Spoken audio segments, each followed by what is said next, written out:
warahmatullahi wabarakatuh. Bismillahirrahmanirrahim. Alhamdulillahi rabbil alamin.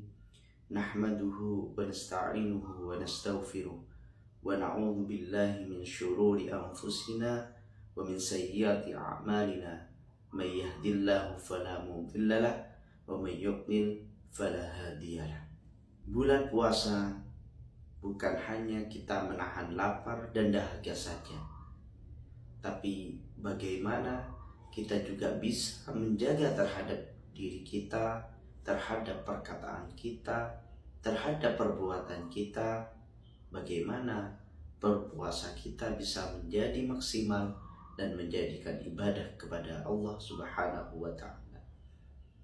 Pada kesempatan hari ini, mari kita mengkaji bersama dalam kitab Maqasidus Shiyam, yaitu apa saja tata krama atau adab kita dalam berpuasa. Bismillahirrahmanirrahim. Qala al-mu'allif rahimallahu ta'ala wa nafa'ana bihi wa bi'ulumihi fid dharain amin. Bismillahirrahmanirrahim.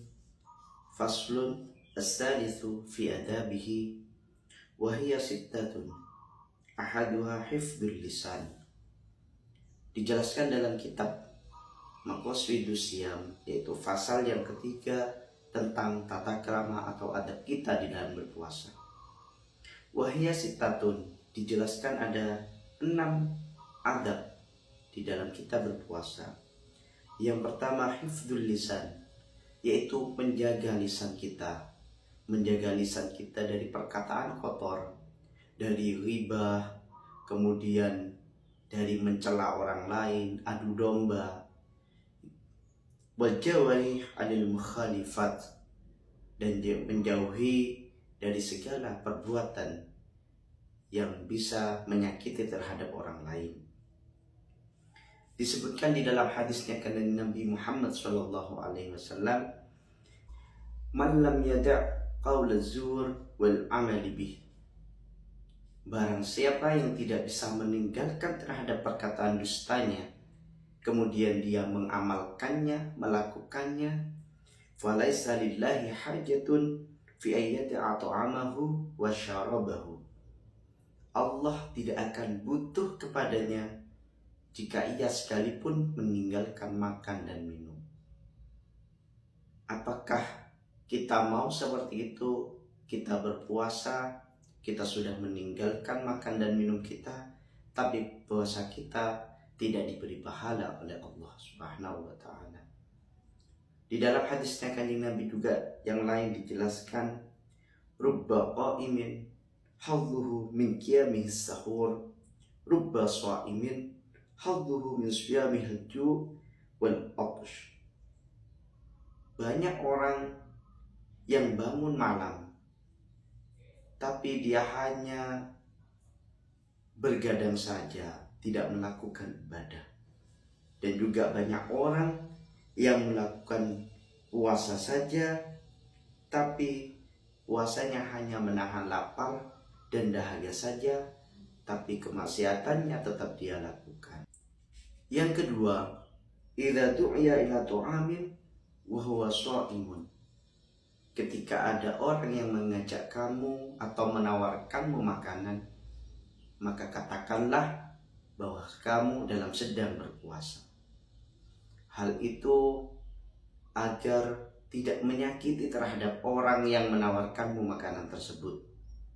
Atau bisa dengan alasan yang lainnya, agar diri kamu tidak dianggap riya. Yang ketiga, mayaquluhu afthara. Bacalah doa ketika kamu berbuka puasa.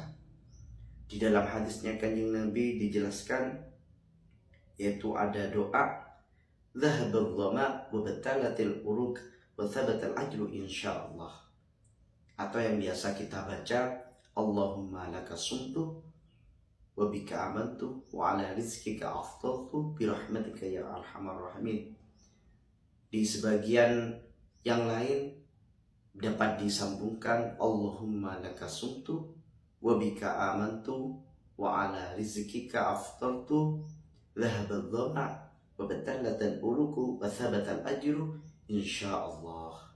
Seperti itulah doa ketika kita melaksanakan berbuka puasa.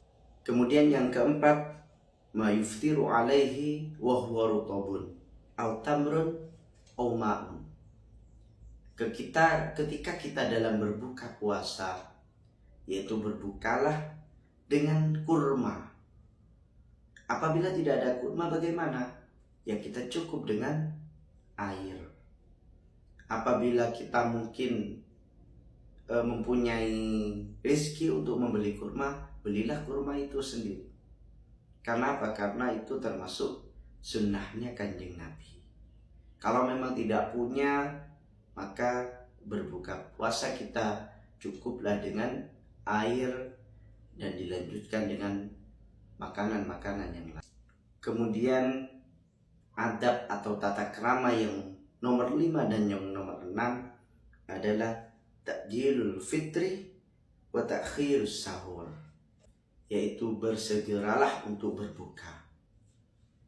Dianjurkan oleh Kanjeng Nabi ketika sudah masuk berbuka puasa, maka segeralah kamu untuk berbuka puasa.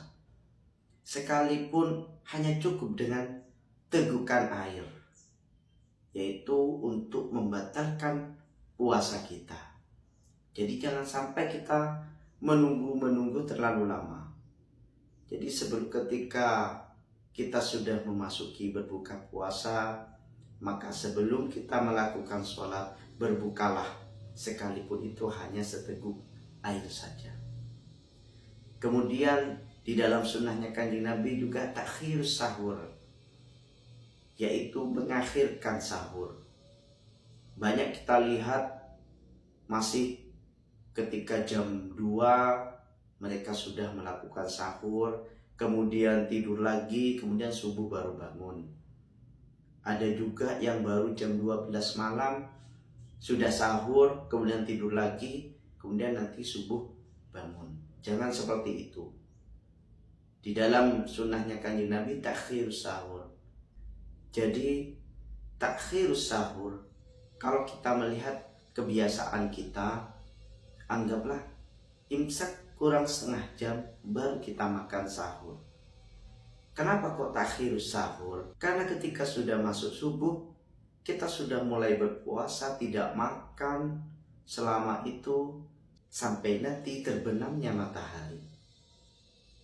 Dengan jarak yang cukup lama, manusia juga butuh tenaga, karena paginya mereka harus melakukan kegiatan, bekerja untuk mencari nafkah dan yang lainnya.